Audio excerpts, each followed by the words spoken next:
ब्रजभूषण शरण सिंह ने कहा था 20 जनवरी को मैं अगर मुंह खोलूंगा तो सुनामी आ जाएगा। या तो नरेंद्र मोदी, अमित शाह, नड्डा उस सुनामी में बहने वाले हैं। ब्रजभूषण ने कहा यह लड़ाई, ये ओलंपिक पदक विजेताओं की लड़ाई मोदी सरकार के खिलाफ है। इस पर भी मोदी सरकार मौन है।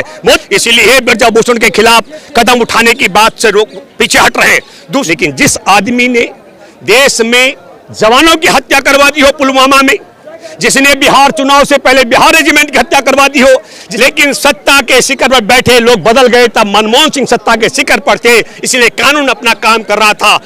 कर्नाटक में वोटिंग से पहले किसी भी कीमत पर पास्को एक्ट तो तमाम आरोप लगा दो।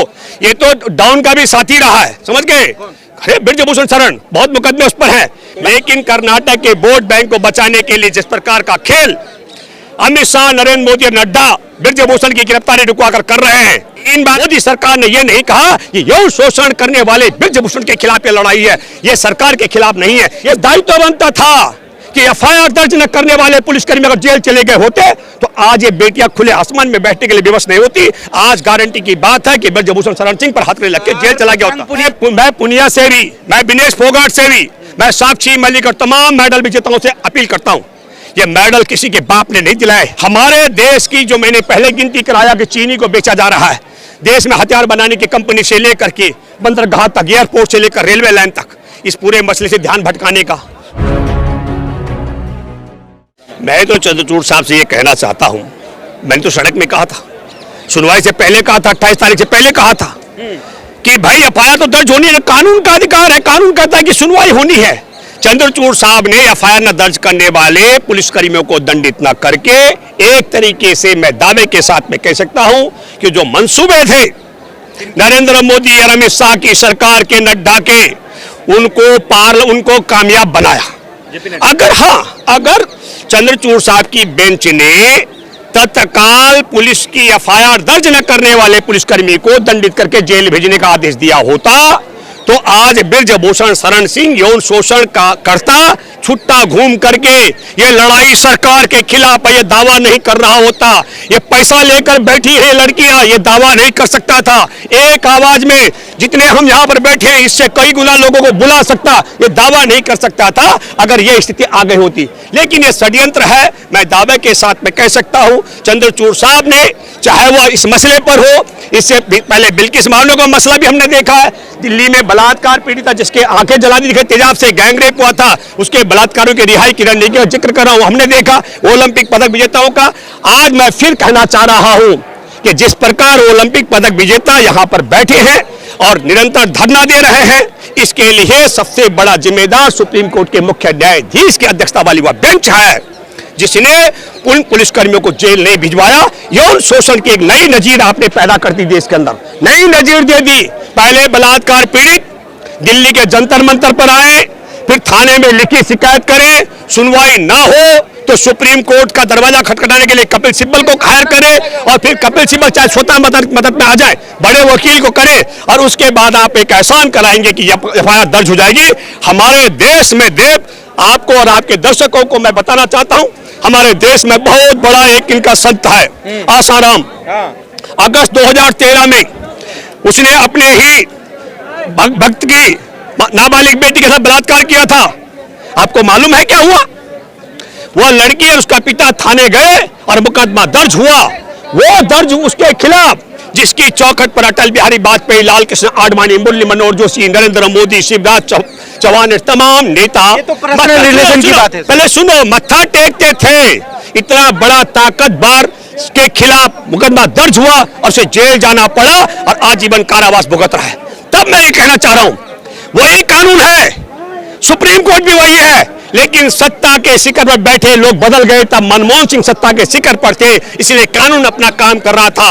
आज सत्ता के शिखर पर बेटी और महिला, संविधान, यहाँ के भाईचारा, किसान, मजदूर के द्रोही बैठे हुए हैं। इसलिए बेटियां यहाँ पर बैठे ओलंपिक पदक विजेता, उनकी सुनवाई नहीं हो रही है। 12 घंटे में 2 बड़े घटना इस देश में हुए हैं। एक पहलवानों और पुलिस के साथ झड़प, दूसरा सुप्रीम कोर्ट ने जो एक तरीके से पहलवान करने की झटका मिला है कि अब हमको निचली अदालत या हाई कोर्ट जाना पड़ेगा।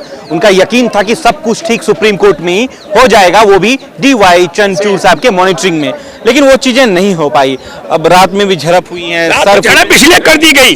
फिर चंद्रचूड़ साहब के मैं 2-3 बातें बताता हूं। देखिए खेल देखिए, कर्नाटक में वोटिंग से पहले किसी भी कीमत पर पास्को एक्ट तो तमाम आरोप लगा दो। ये तो डॉन का भी साथी रहा है, समझ गए? अरे ब्रजभूषण शरण बहुत मुकदमे उस पर है। मैं उस पर, अरे भाई है ना पब्लिक डोमेन में, पहले सुनिए। पर मैं ये कहना चाहता हूं सुप्रीम कोर्ट के मुख्य न्यायाधीश को, फिर मैं कहना चाहता हूं ये नजीर तो बनाई है, लेकिन कर्नाटक के वोट बैंक को बचाने के लिए जिस प्रकार का खेल अमित शाह, नरेंद्र मोदी और नड्डा ब्रजभूषण की गिरफ्तारी रुकवाकर कर रहे हैं, सुप्रीम कोर्ट के मुख्य न्यायाधीश की अध्यक्षता वाली बेंच ने उनके मंसूबों को पूरा किया है। और ये बैठी हुई है बेटियां आस लगा करके न्याय के लिए। हम सब लोगों को देश की अदालत पर न्यायपालिका ब्रजभूषण शरण सिंह ने कि भैया मोदी साहब बोल दे कि इस्तीफा हम दे देंगे। नहीं, ये भी नहीं कहा। 3 बातें हैं ब्रजभूषण ने कहा। ब्रजभूषण शरण सिंह ने कहा था 20 जनवरी को मैं अगर मुंह खोलूंगा तो सुनामी आ जाएगा। या तो नरेंद्र मोदी, अमित शाह, नड्डा उस सुनामी में बहने वाले हैं, इसलिए ब्रजभूषण के खिलाफ कदम उठाने की बात से पीछे हट रहे हैं। दूसरी महत्वपूर्ण बात उसने कही, ब्रजभूषण ने कहा ये लड़ाई, ये ओलंपिक पदक विजेताओं की लड़ाई मोदी सरकार के खिलाफ है। इस पर भी मोदी सरकार मौन है। मोदी सरकार ने यह नहीं कहा कि यौन शोषण करने वाले ब्रजभूषण के खिलाफ ये लड़ाई है, ये सरकार के खिलाफ नहीं है। इसका मतलब तब भी सरकार का मौन रहना। और तीसरी महत्वपूर्ण बात कि मन की बात पे भी लेकर के प्रधानमंत्री नरेंद्र मोदी के मन में रत्ती भर भी बेटियों के प्रति अगर जगह होती तो सवी बात में मन की बात पर यौन शोषण की पीड़ित बेटियों की बात जरूर करता। लेकिन जिस आदमी ने देश में जवानों की हत्या करवा दी हो पुलवामा में, जिसने बिहार चुनाव से पहले बिहार रेजिमेंट की हत्या करवा दी हो, जिसने ऐप्स बंद करके भारत के रेलवे, एयरपोर्ट, बंदरगाह और हथियार बनाने की कंपनियां अदानी के माध्यम से चांगचुंग लिंग को चीनी को बिकवा दी हो, उस आदमी से क्या अपेक्षा करेंगे। पर सुप्रीम कोर्ट के मुख्य न्यायाधीश को मैंने पहले भी आप सब लोगों के माध्यम से अपील की थी। मैंने कहा था कर्नाटक चुनाव तक, वोटिंग के दिन तक ये लटका के रखेंगे मामले को। और ये दायित्व बनता था जो आपने कहा चंद्रचूड़ साहब का, 1 मिनट, ये दायित्व बनता था कि एफआईआर दर्ज न करने वाले पुलिसकर्मी अगर जेल चले गए होते तो आज ये बेटियां खुले आसमान में बैठने के लिए विवश नहीं होती। आज गारंटी की बात है कि ब्रजभूषण शरण सिंह पर हथकड़ी लग के जेल चला गया होता। पुनिया तोड़ मेडल जो है वो भारत सरकार को वापस करने जा रहा है। देखिए मैं पुनिया से भी, मैं विनेश फोगाट से भी, मैं साक्षी मलिक और तमाम मेडल विजेताओं से अपील करता हूं, ये मेडल किसी के बाप ने नहीं दिलाए, ये मेडल आपकी मेहनत के हैं। ये अगर वापस करना चाहते हैं तो जो सम्मान इन्होंने किया, जो गुलदस्ते इन्होंने भेंट किए, जो इन्होंने अपने कुछ भेंट किया है, उसको वापस कर सकते हैं। ये मेडल, ओलंपिक मेडल, चाहे एशियाड मेडल है, वो हमारे देश की शान के लिए, देश का सम्मान है। और देश का सम्मान ऐसे नालायकों का जिनका जमीर एक यौन शोषणकर्ता की मुट्ठी में कैद हो, जिनका जमीर इतना छोटा और गिरा हुआ हो, जो वोट के लिए यौन शोषणकर्ता को जेल न भिजवा रहे हो, पुलिस पर दबाव डाल रहे हो, ऐसे लोगों के समक्ष जाकर मेडल वापस करने की बात, मेडल का अपमान करना है। मैं अपील करता हूं, ये नहीं करना चाहिए। आप क्या करना चाहिए, आप ही बताइए ना। आप तो पब्लिक भाई देखिए, हम लोकतंत्र में यकीन करने वाले लोग हैं। मुझे लगता है कि सुप्रीम कोर्ट में बैठे जजों को तय करना चाहिए, या तो जस्टिस लोया की हत्या के कारण डर है। दूसरा महत्वपूर्ण हो सकता है कि भाई एक सुप्रीम कोर्ट के मुख्य न्यायाधीश को राज्यसभा भेजा गया, राज्यसभा का लालच हो सकता है। और तीसरा महत्वपूर्ण हो सकता है कि पेगासस का डर हो, जासूसी सॉफ्टवेयर का। और चौथा हो सकता है कि भाई आप भाजपा का वोट बैंक बचाने के लिए पुलिस को बाईपास करके उन पर खिलाफ मुकदमा दर्ज लगाने का खेल के चारों कारण ही हमारे देश के संविधान, लोकतंत्र, मानवता और न्याय के लिए कलंक की बात है। कह तो रहे कि 10 जिला प्रभावित होगा ब्रजभूषण शरण सिंह के जिले में। नहीं, ब्रजभूषण शरण सिंह से पूरा देश प्रभावित हो चुका है। जिस घर में बेटियां हैं, जो बेटियों की बात करता है, जिन घर में बच्चे हैं, उन सब प्रभावित है। ये मत सोचे कि हाँ लोग नहीं आ पा रहे। मैं बता दूं, कर्नाटक में जो बेटियों का सम्मान करता है वो इनका बक्सा खाली भेज रहा है, ये दावे के साथ मैं कह सकता हूं। रिजल्ट आएंगे। और फिर मैं कहना चाहता हूं, अगर काश ब्रजभूषण गिरफ्तार हो गया होता, सुप्रीम कोर्ट के मुख्य न्यायाधीश की बेंच ने गंभीरता से लिया होता, तो मैं दावे के साथ में कह सकता हूं भाजपा कर्नाटक में 2.5 का आंकड़ा नहीं छू सकती थी। हमने 65 दिन जो यात्रा की है, आखिरी संविधान सम्मान यात्रा देश भर की, उसमें कर्नाटक में बहुत बड़ी यात्रा हमने की थी। मैं कर्नाटक के लोगों की विवेक को, उनके निर्णय को और उनकी विशेषता को जानता हूं। वो कभी भी बेटी तो ये लड़ाई लंबी है किसान आंदोलन पे के जैसा रूप। देखिए एक बात सुनो, आपको आप 3 बातें आप समझ लीजिएगा। एक और फायदा भी हो सकता है मोदी सरकार को, वो क्या है? हमारे देश की जो मैंने पहले गिनती कराया कि चीनी को बेचा जा रहा है, देश में हथियार बनाने की कंपनी से लेकर के बंदरगाह तक, एयरपोर्ट से लेकर रेलवे लाइन तक, इस पूरे मसले से ध्यान भटकाने का।